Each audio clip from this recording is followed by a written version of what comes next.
Okie dokes everybody, so hopefully you've got something that looks a little bit like this sort of thing now.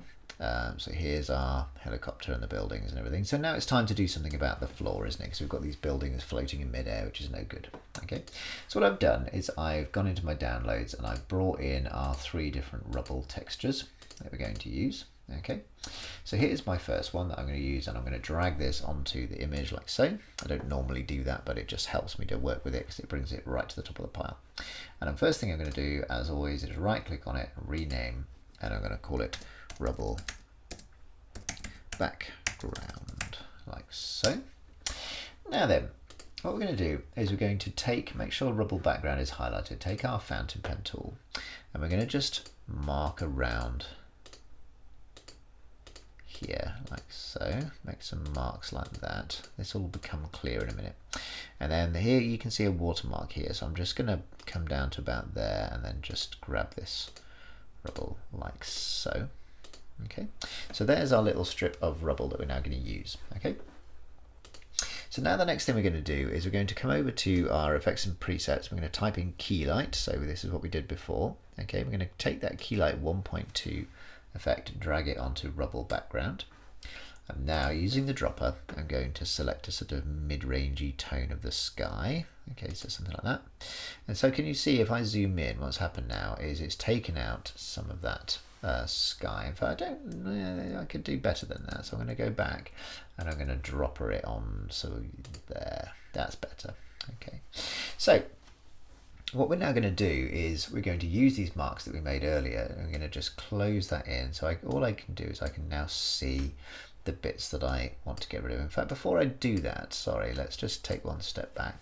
The first thing I'm going to do is I'm going to drop down this screen balance, because that's going to mean that I lose less of my grey rubble. If I up the screen gain after I've made a change like this, I've added a keylight effect.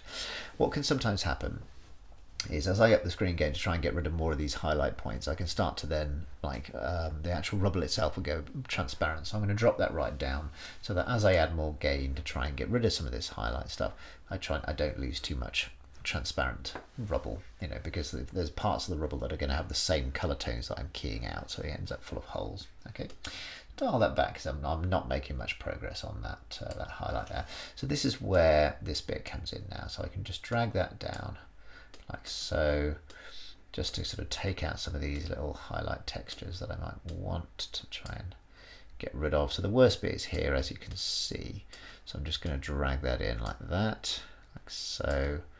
That's going to come in like that, and that like that. Okay, so that's kind of our rubbly texture. That's a bit too bright, I might just get rid of that. Okay, so there's our rubble texture. Okay, I'm going to zoom back out now. So what I'm going to do now then is I'm going to hide this behind these buildings. So I'm going to drag Rubble Background down, and I'm going to hide it down behind I'm going to hide it behind the dust texture layer, but I'm going to put it in front of the mist layer. There we go. So you can see it's sort of starting to get lost there. What I'm going to do, I'm not going to scale this one, I'm just going to do it by eye. So I'm going to drag this down and I'm going to put it behind these buildings. I'm going to position it so that in the middle of the clip, if I go to here, then the edges, which are nice and sharp, so I want to hide those, are hidden behind this building. Okay, good. So the next thing I'm going to do, I've got some rubble already here that I might want to use in front of this building, so I might want to try and match this rubble to that rubble. So what I'm going to do now is I'm going to go into color correction, and if you remember, the first thing we were doing in color correction was we were going to take out our hue and saturation, so we're going to drop that down to about 55, so just take some of that extra color out of that. Then what I'm going to do is I'm going to go into effects and color correction and curves.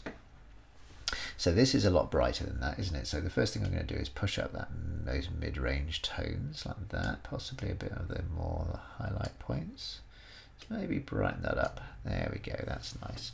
Now it's a bit darker, isn't it? So I'm going to take some of these dark tones out just to soften it a bit. There we go, so that's not looking too bad. That's slightly pinkier, so I might also just go into the RGB and just take a little bit of the blue out.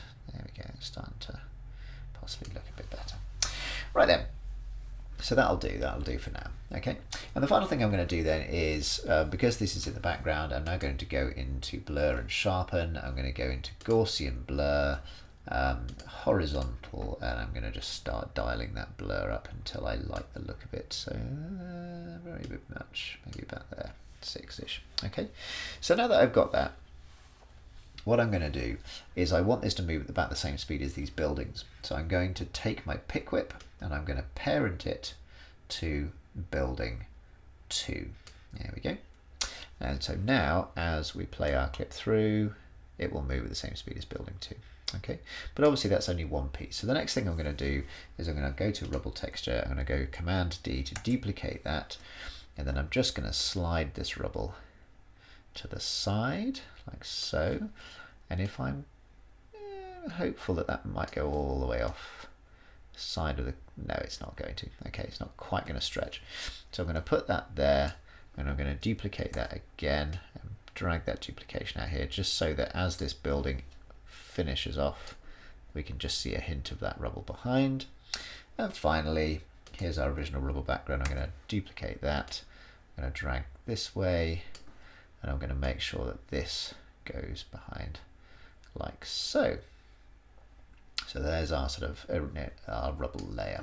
Okay, and because I parented the original one to building 26, so sorry, layer 26, which is building number 2, then as I play it through, that rubble will now move at a consistent speed. Okay, nice one. So what I'm also going to do is, because this has got some rubble in front of it that this one doesn't, the final thing I'm going to do is Rubble Background. I'm going to just duplicate that one more time, and I'm going to drag this one up in front of building 2 like so, and I'm just going to move it down like that so that it kind of gives us a bit of another rubble layer just to that building in the background there. Okay, right, so there's our rubble layer that we're going to use as our backdrop. We might add a bit more blur to that ultimately. It's still a bit sharp, isn't it? But we'll see. We can start fettling those layers once we play it through. Okie dokes, the next thing then that I'm going to do is I'm going to put some rubble in the foreground in front of this building here. For this one, I'm going to go back to my project and I'm going to select this one, this sort of big fall off one. Okay, so I'm going to drag that onto the top again like so, and we're basically going to do the same thing again here. We're going to zoom in a little bit, we're going to take our pen tool and we're going to make marks around the top. I know, for example, that these wires, even though they do look great and they would be really nice to use, unfortunately are not going to be very useful to us, because as we try and key round them, they're going to maintain little bits of white light on them. Okay, we can make a start, but the problem is the more we try and get rid of the white areas around these wires, we're going to start losing some of these white textures in the rubble here. But anyway, we can make a start and see how we get on. So I'm going to drag key light onto this one again, just like we did before.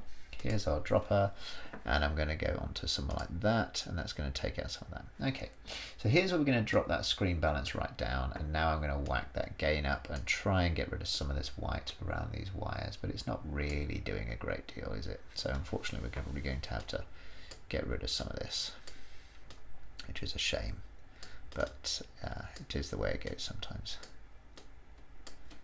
There we go. As I say, the whole purpose of this exercise is to try and create cinematic effects with things that you found on the internet for, for quickness. Obviously, if you were doing this properly, like you might want to make this sort of stuff in 3D, But anyway, there we are. So that's a sort of rubbly effect kind of look. That will do for now. The other thing you can do with this, if you are wanting to sort of bring these bits in, but you don't want to lose too much of that. Oh yeah, I'm going to right click and rename that as Rubble Foreground while I'm at it. Is you can open up Rubble Foreground and the masks that you just produced, and we could just feather that slightly so it's a little bit softer. We don't want to feather it too much because then that really makes it look like an effect, but we can feather it a little bit if we want to. Okay. Entirely up to you if you want to do that. I might leave mine kind of roughly as it is, just a few pixels. There we go.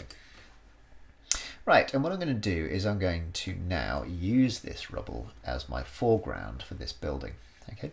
Now, as it happens, that colour, I'm quite liking that at the moment. I mean, I could go back and change it later on, but for now, excuse me, I think I might just drag this down like so. Okay. So this is at the beginning of the clip, so that's going to go off the screen like that. Now, what I'm going to do is I'm going to duplicate that, and I'm going to drag my mist layer up in front of it just because.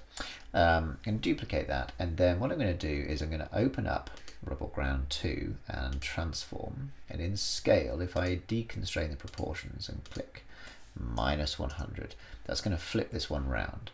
And then what I'm going to do is I'm going to drag this to the end. So as the rubble gets lower, I can then do that. Now obviously at the moment that looks symmetrical, which isn't what we want. So I'm going to just drag it to a point where it kind of just doesn't look too symmetrical and drag it down a bit. And so that's sort of starting to look a bit more like rubble, isn't it? Okay.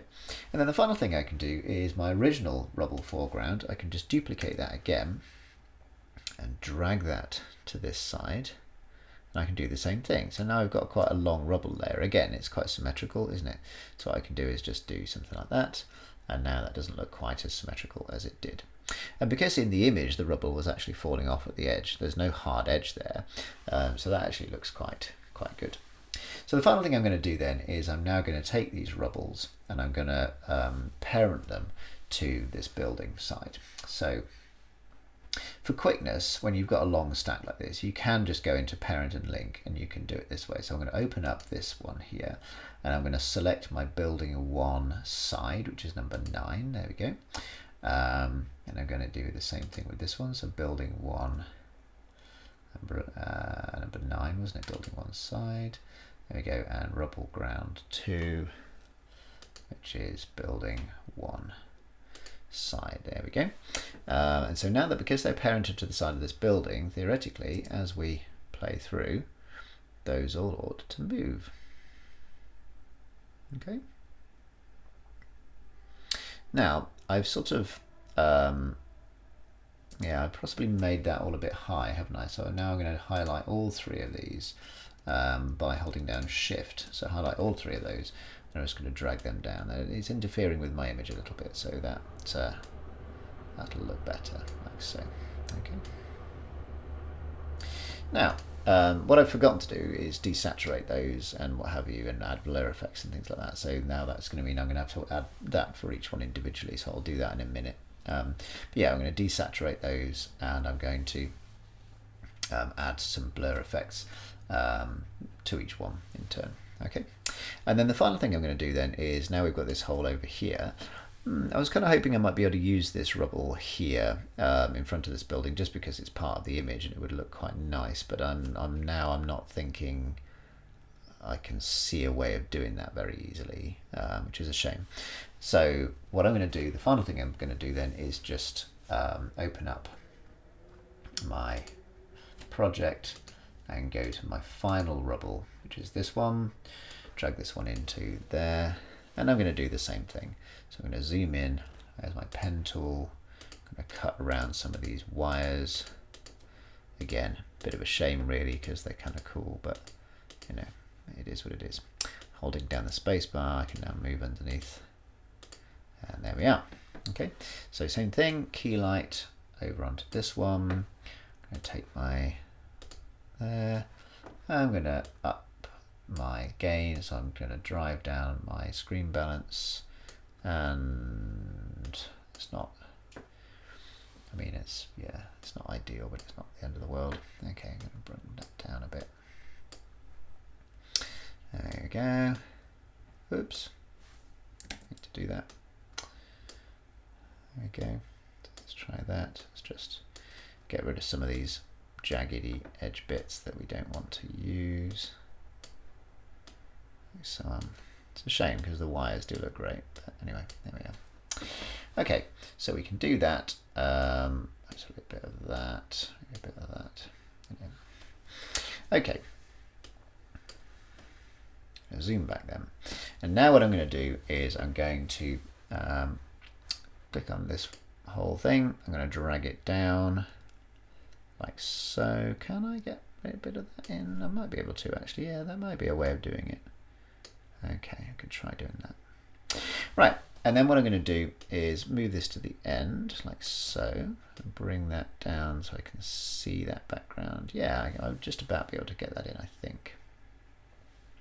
I'm going to put that there, and then I'm going to rename this one, rename Rubble Midground, like so. And now I'm going to drag Rubble Midground down behind building 4. In fact, behind that dust and mist layer as well. There we go. And then what I'm going to do, so as I didn't desaturate the other one, I need to remember to do that one. So I'm going to go Effects and Color Correction and Hue and Saturation. Let's just drag some of that saturation down, like so. Quite like the color of that now. I'm going to leave that about 50.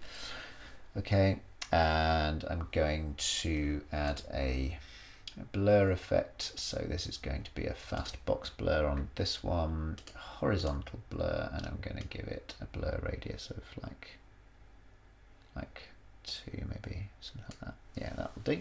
Okay, and what I'm going to do with this one, because this one could move at the same speed as this building, but because it's behind this layer, I don't really want that. So what I'm actually going to do is I'm going to take this layer and I'm going to parent it to building 3, because it's going to move at about that sort of speed, and because it's in front of it, you know, that's the building I'm going to parent it to. So I'm going to go into Rubble Midground, I'm going to bring up my parenting, and I'm going to go to the null object for building 3.